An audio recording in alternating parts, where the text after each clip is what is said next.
कृषि कानूनों के खिलाफ आज संयुक्त किसान मोर्चा काला दिवस मना रहा है। आज दिल्ली बॉर्डर पर किसानों के आंदोलन के 6 महीने पूरे हो गए हैं और इसी मौके पर दिल्ली से लेकर पंजाब तक जगह जगह किसान कृषि कानूनों के विरोध में काला दिवस मना रहे हैं। लगातार हम आपको तस्वीरें भी दिखा रहे हैं। संयुक्त किसान मोर्चा ने लोगों से आज अपने घरों, गाड़ियों और दुकानों पर काला झंडा लगाने की अपील की है। पंजाब में जगह जगह लोग अपने घरों में काला झंडा फहरा रहे हैं। वहीं दिल्ली के बॉर्डर पर भी किसान प्रदर्शन कर रहे हैं। हालांकि प्रदर्शन के दौरान किसानों ने कोरोना के नियमों की धज्जियां उड़ाई जमकर। किसानों का कहना है कि 2024 तक भी अगर आंदोलन करना पड़ा तो आंदोलन करेंगे, लेकिन पीछे नहीं हटेंगे। किसानों की तरफ से काला दिवस मनाने का विपक्ष की 12 पार्टियों ने चिट्ठी लिखकर समर्थन किया है।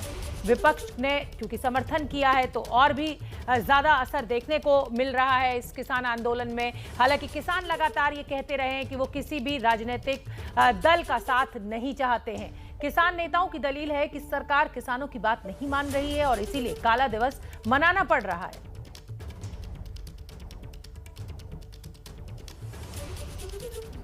कहना क्या चाहेंगे, हमारा विरोध है सरकार से, क्योंकि हमने तो तिरंगे झंडे भी हाथ में लिए। सरकार उसको भी ये कहती है कि तिरंगा क्यों ले लिया। तो आज काला दिवस है, विरोध मना रहे हैं हम। 6 महीने यहाँ पे हो गए, सरकार नहीं सुन रही, तो काले झंडे तो हाथ में लेंगे। पूरे देश का किसान काले झंडे आज ले रहा है, अपने घरों पर लगाएगा, अपने ट्रैक्टर पर लगाएगा, अपनी गाड़ियों पर लगाएगा, अपने हाथ में रखेगा झंडा।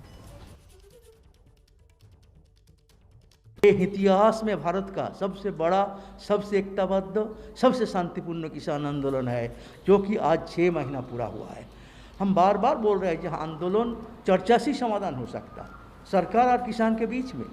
सरकार बोलता है हम तैयार है, कहाँ है? हम लोग लेटर दिया है 1 महीना पहले प्रधानमंत्री को, ये बहुत लंबा हो गया, आपका जिम्मेदारी है, चर्चा करो, अपना नागरिक की समस्या हल करो। मगर अनफॉर्चुनेटली सरकार आज नहीं चर्चा कर रहे हैं। इसके अलावा खिलाफ आज पूरे देश में किसान प्रतिवाद करने के लिए, प्रोटेस्ट करने के लिए पूरा देश में काला दिवस मना रहा है। दिल्ली के गाजीपुर में किसान सरकार के खिलाफ प्रदर्शन कर रहे हैं। हमारे संवाददाता अंकित गुप्ता ने हमें एक रिपोर्ट भेजी है, उसको आप देखिए। किसान आंदोलन के आज 6 महीने हो गए हैं और उसी 6 महीने के पूरा होने पर किसान जो कि दिल्ली की सीमाओं पर अभी भी डटे हुए हैं, कुछ इस तरीके से काला दिवस मना रहे हैं।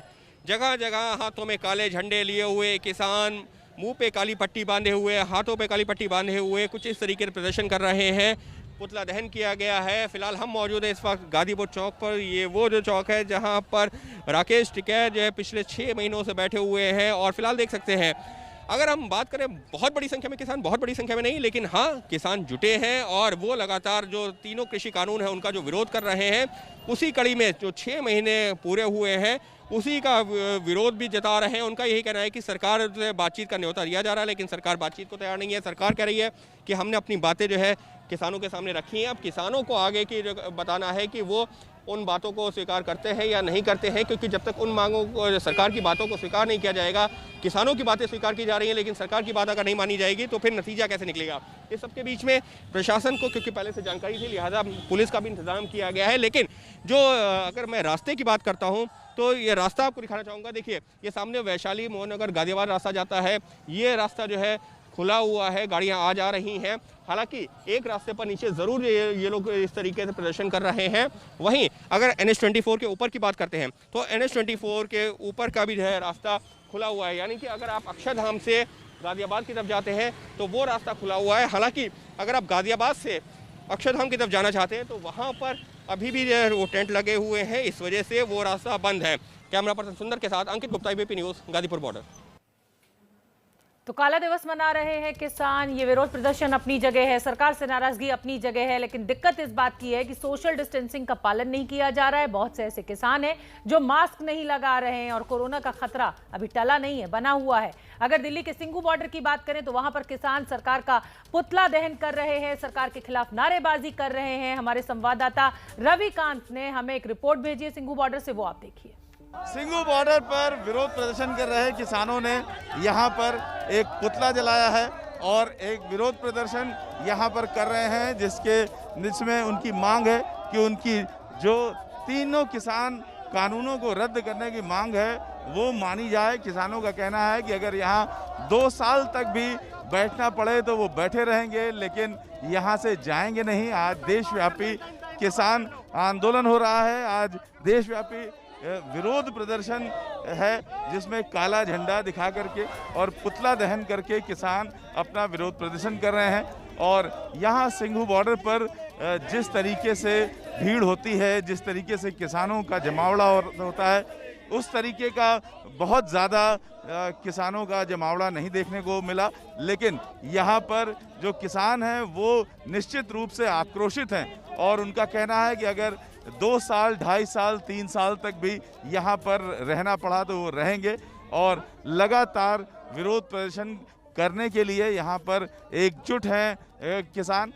पहले ये जुलूस के शक्ल में पुतला लेकर के पूरे जो इलाके हैं उसमें जुलूस गया और उसके बाद यहाँ आकर के जो मुख्य मंच है उसके पास में ये पुतला दहन किया गया है। कैमरामैन रवीश पांडे के साथ Ravikant, ABP news, Delhi. Singhu border पर प्रदर्शन कर रहे किसानों ने मास्क नहीं लगा रखा है। किसानों का कहना है कि कोरोना कोई संकट नहीं है, लोगों को सिर्फ इसका डर दिखाया जा रहा है।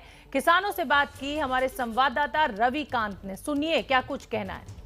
तीनों किसान कानूनों के विरोध में देशव्यापी विरोध प्रदर्शन हो रहा है, जिसमें सिंघू बॉर्डर पर हम हैं, जहां पर लोगों ने काले झंडे, जो किसान हैं उन्होंने काले झंडे लगा रखे हैं, जो पंडाल हैं उस पर भी, और खुद भी काले झंडे लेकर के खड़े हैं।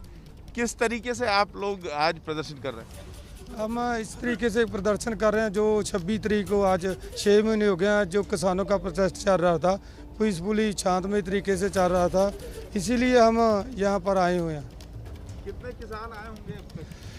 किसान जैसे हम फिरोजपुर से आए हैं, फिरोजपुर से हम 3 बसें लेके आए हैं, बड़ी बसें, बीचों सीटें निकाल के बिस्तरे लगा के, और जब तक तीने कानून रद्द नहीं होते ਅਸੀਂ एक टीमें बना रखी हैं पंजाब में। जैसे 3 बसें साड़ी आई है, वो इधरों 3 बसें आएगी तो ये 3 बसें वापस जाएगी 15 दिन बाद। अब तो सरकार से बात भी बंद हो गई है लगभग, किस तरीके से आप लोग कब तक चलता रहेगा? ये जब तक हमारे 100 में साथ चलते रह गए, आंदोलन ऐसे ही चलता रहेगा, ते रद्द करा के उठेंगे। सरकार बेशक अपनी गल से भाग रही है। हुण ये भी कहा जा रहा है कि आप लोग आंदोलन अपना कर रहे हैं, ठीक है, लेकिन कोरोना का संकट देश में है और आप लोग उसको मान नहीं रहे, किसी ने मास्क नहीं लगा रखा है, तो ये जागरूकता भी नहीं है आप लोगों में। करोना सारा है ना, करोना है सरकारां वास्ते, लोकां गरीब वास्ते करोना है। जो मर्जी सरकारां करोना कह के आपो अपनियां रैलियां करते हैं।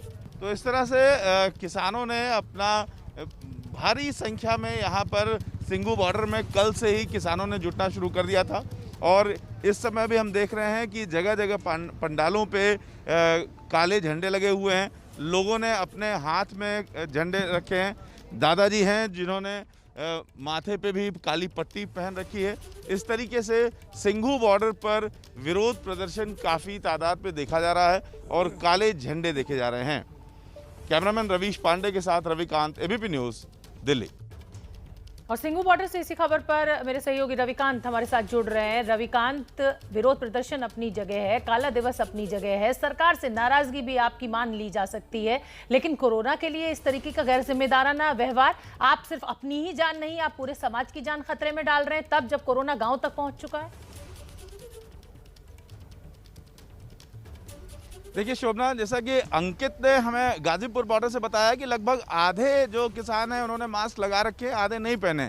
लेकिन सिंघू बॉर्डर पर तो स्थिति ये है कि 100% किसान ऐसे हैं, सारे किसान ऐसे हैं जो कोरोना को कोई संकट नहीं मानते हैं और उन्होंने मास्क नहीं पहन रखा है। हमने लगभग सिंघू बॉर्डर का जो कई किलोमीटर का दायरा है, उस पूरे दायरे में जाकर के हमने देखा कि किसान, एक भी किसान हमको ऐसा नहीं मिला जो मास्क लगाए हुए हो। और हमने जहाँ जहाँ अपनी रिपोर्ट बनाने के लिए लोगों से बात किया, काफ़ी तादाद में किसानों से बात किया, उन सब से ये सवाल किया कि कोरोना का जो इतना बड़ा संकट देश में है, सैकड़ों लोग मर गए, सैकड़ों लोगों की जानें गई हैं और लगातार खबरें आ रही हैं, उसके बावजूद आप लोग यहाँ पर जो कोरोना का आप एहतियात नहीं बरत रहे हैं, उससे आपको तो संकट है ही, बाकी लोगों को भी संकट है। लेकिन वो ये मानने को तैयार नहीं है। तरह तरह के सरकार विरोधी दलीलें दे रहे हैं और ये कह रहे हैं कि जो सैकड़ों की संख्या में किसान भी मरे हैं, लेकिन एक भी किसान यहाँ पर कोरोना से नहीं मरा है। इस तरीके की वो ऐसी दलीलें दे रहे हैं जिसको शायद ही किसी के गले के नीचे उतरे। लेकिन जो किसान हैं वो अपनी बात पर डटे हुए हैं और कोरोना का सवाल आने पे काफी मुखर होकर के बोलते हैं और ये कहते हैं कि कोरोना कोई संकट नहीं है। ठीक है रविकांत, विपक्ष का समर्थन मिला हुआ है, किसान क्या चाहते हैं, क्या चाहते हैं ये किसान नेता की एक बार फिर सरकार के साथ बातचीत शुरू हो और कुछ हल निकले? 6 महीने का वक्त बीत चुका है, छोटा मोटा समय नहीं है ये। देखिए, किसानों से हमने जब पूछा कि 6 महीने बीत चुके हैं, कब तक ये चलता रहेगा और कोई बातचीत भी सरकार से नहीं हो रही है, तो किसानों का कहना है कि भाई सरकार बातचीत करे या ना करे, हम चाहते हैं कि बातचीत करे, लेकिन हमारी जो मांग है वो तीनों कानून रद्द कराने की मांग है। और उनका कहना था, उनके कहने का मतलब ये था कि यहाँ पर जो सैकड़ों की संख्या में किसान बैठे हैं और अपने अपने गांवों से बहुत सारे किसान इसलिए नहीं आए हैं क्योंकि वो अपनी अपनी जगह पर रह करके विरोध प्रदर्शन करने की उनको इजाज़त दी गई थी संयुक्त मोर्चा की ओर से। तो लाखों की संख्या में किसान हैं जो ये कह रहे हैं कि हम यहाँ पर सालों तक डटे रह सकते हैं, हमारे पास खाने पीने हर चीज़ की व्यवस्था है। शोभना, हम आपको बता दें कि कुछ ऐसे भी जगह हैं यहाँ पे जिन्होंने पक्की ईंटों से घर बनाना शुरू कर दिया है और ज़्यादातर जो पंडाल हैं वो टीन शेड में बदल चुके हैं। इस लिहाज से एक लंबी तैयारी के साथ किसान यहाँ पर जुटे हुए हैं। बिल्कुल ठीक है, अभी के हालात देखें तो रविकांत कोई दिख नहीं रहा है आगे ऐसा कि किसान वापस होंगे या सरकार अपने इन कानून को वापस लेगी। बहुत बहुत धन्यवाद रविकांत, आप नजर बना के रखिए, कुछ और अपडेट होगा तो मैं रुक करूंगी। किसानों के काला दिवस पर बीजेपी किसान मोर्चा के अध्यक्ष राजकुमार चाहर का बयान आया है। चाहर ने कहा है कि जो सड़क पर प्रदर्शन कर रहे हैं वो किसान नहीं, राजनीतिक दलों के कार्यकर्ता हैं। किसान तो अपने खेतों में काम कर रहे हैं।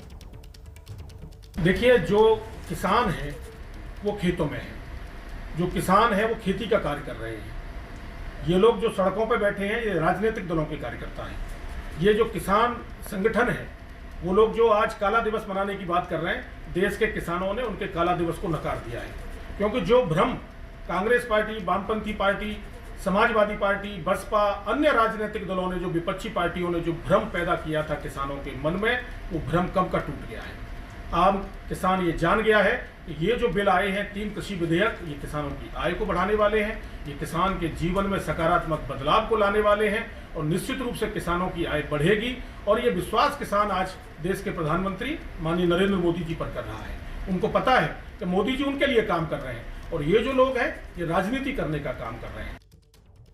कृषि कानून का विरोध बिहार में भी हो रहा है। बिहार के हाजीपुर में आरजेडी ने अनोखे ढंग से ये विरोध प्रदर्शन किया। आरजेडी नेता और समर्थकों ने भैंस पर चढ़कर कृषि कानून का विरोध जताया। कार्यकर्ता आरजेडी का झंडा और पोस्टर लेकर कृषि कानून को रद्द करने की मांग करते हुए दिखाई दिए। ये देखिए, अजीबोगरीब तरीके से विरोध प्रदर्शन किया गया, भैंस के ऊपर चढ़कर ये विरोध जताया गया। संयुक्त किसान मोर्चा जिंदाबाद, संयुक्त किसान मोर्चा जिंदाबाद, कृषि कानून रद्द करो, लालू बाबू जिंदाबाद, वीर तेजस्वी जिंदाबाद, नरेंद्र मोदी हाय हाय, प्रधानमंत्री इस्तीफा दो। तूफान यास को लेकर इस समय एक बड़ी खबर मिल रही है। तूफान यास ओडिशा के बालासोर से 20 किलोमीटर दक्षिण में टकरा चुका है। ओडिशा के बाद अब तूफान पश्चिम बंगाल की ओर बढ़ रहा है। तूफान की रफ्तार 90 से 100 किलोमीटर प्रति घंटा की है, जो अधिकतम 155 किलोमीटर प्रति घंटा तक जा सकती है। तूफान की वजह से कई विशेष ट्रेन्स को रद्द कर दिया गया है। ये स्पेशल ट्रेन्स पूर्व मध्य रेलवे की हैं और लगातार जिस तरीके से खतरा बना हुआ है उसको देखते हुए एनडीआरएफ, एसडीआरएफ की टीमें लगी हुई हैं। तटीय इलाकों से सभी लोगों को हटा लिया गया है। और जैसा कि मैंने आपको जानकारी दी, ओडिशा में ये तूफान टकरा चुका है और अब ये तूफान बंगाल की तरफ बढ़ रहा है, मगर असर झारखंड में भी नजर आ रहा है। रांची में इस समय तेज हवाएं चल रही हैं, बारिश भी हो रही है। तो 2 तस्वीरें आपके सामने, ओडिशा के तट से ये तूफान टकरा चुका है। लगभग 100 से 120 किलोमीटर प्रति घंटा की रफ्तार से हवाएं चल रही हैं और पश्चिम बंगाल की ओर ये तूफान आगे बढ़ रहा है। लेकिन ये असर जो है वो कई राज्यों में देखने को मिल रहा है, ये हमने आपको कल भी बताया था। और झारखंड की अगर बात करें तो रांची में इस समय तेज़ हवाएं चल रही हैं, बारिश भी हो रही है। मौसम विभाग ने पहले ही अलर्ट जारी कर दिया है। उड़ीसा और पश्चिम बंगाल में रेड अलर्ट, झारखंड और बिहार की अगर बात करें तो वहाँ पर ऑरेंज अलर्ट जारी किया गया है। बड़ी खबर यही है कि उड़ीसा के बालासोर से 20 किलोमीटर दक्षिण में यास तूफान टकरा चुका है। लगभग 100 से 120 किलोमीटर प्रति घंटा की रफ्तार से तेज हवाएं चल रही हैं, बारिश हो रही है। मिनोगिया लोईवाल मेरी सहयोगी ग्राउंड जीरो पर मौजूद है, उन्हीं से अपडेट ले लेते हैं। मिनोगिया, ये तूफान टकरा चुका है, इस समय का क्या अपडेट आपके पास? देखिए, पहला सेगमेंट ये 2 सेगमेंट में होता है, रादर 3 सेगमेंट में। पहला सेगमेंट हो चुका है यानी कि लैंडफॉल। दूसरा सेगमेंट जो मिडवे होता है और वो अभी इस समय चल रहा है यानी कि तेज हवाएं, लेकिन हो सकता है उस समय बारिश हो या फिर ना हो। और लेकिन हवा इतनी तेज होगी कि आप खुद अपना बॉडी का बैलेंस नहीं बना पाएंगे। और तीसरा सबसे महत्वपूर्ण जो क्लोजर ऑफ लैंडफॉल होता है, अगर इसको सीधी भाषा में कहा जाए तो 3 पार्ट में, अभी ये लास्ट पार्ट थोड़ी देर में होगा। जैसे ही बारिश शुरू होगी, जो टेल है साइक्लोन का वो आएगा और ये इस दौरान तेज बारिश भी होगी, हवा भी होगी। और हो सकता है कि जो मिट्टी गीली की है बारिश ने अभी तक इतने दिनों में, वहाँ से पेड़ उखड़ जाए, मकानों को नुकसान हो, लोगों को क्षति पहुंचे। लेकिन राज्य सरकार ने इस बार चुनौतीपूर्ण कदम उठाए हैं। टारगेट लिया है उड़ीसा सरकार ने 0 कैजुअल्टी का। इस समय में अगर आपको दिखा दूं, ये चांदीपुर की तस्वीर है। आलम ये है कि समुद्र की तरफ आप देख भी नहीं सकते क्योंकि इतनी तेज हवा है और उसके साथ बालू और हवा भी आ रही है। नमकीन पानी भी और नमक के साथ बालू भी, बोलने में भी तकलीफ हो जाती है कई बार इन्हीं कारणों की वजह से। लेकिन 2 बातें इस समय सबसे बड़ी चुनौतीपूर्ण जो दीघा में हालात हुए हैं, पानी भर गया है, फ्लड की स्थिति यानी कि कई इलाकों में बाढ़ ग्रसित इलाका हो चुका है, गाड़ियां डूब रही हैं, समुद्र में बह जा रही हैं। वहीं साथ ही साथ कोस्ट गार्ड ने भी डिप्लॉय किया है, वहाँ पर स्पेशल फ्लड बोट्स और बोट्स डिप्लॉय किए गए हैं, ध्यान में रखते हुए जितना संभव वहाँ पर अब गाड़ियाँ नहीं चल सकती उन इलाकों में, इसलिए। लेकिन उड़ीसा कंपैरेटिवली इस मामले में अभी इनंडेटेड तो है, कई इलाकों में पानी भरा है, जो कि भरने की पूरी आशंका थी, कई इलाकों में टूट हो गई है। लेकिन फिलहाल स्थिति वर्तमान में 2 से 3 बजे के बाद ही पता लगेगी कि क्षति आखिर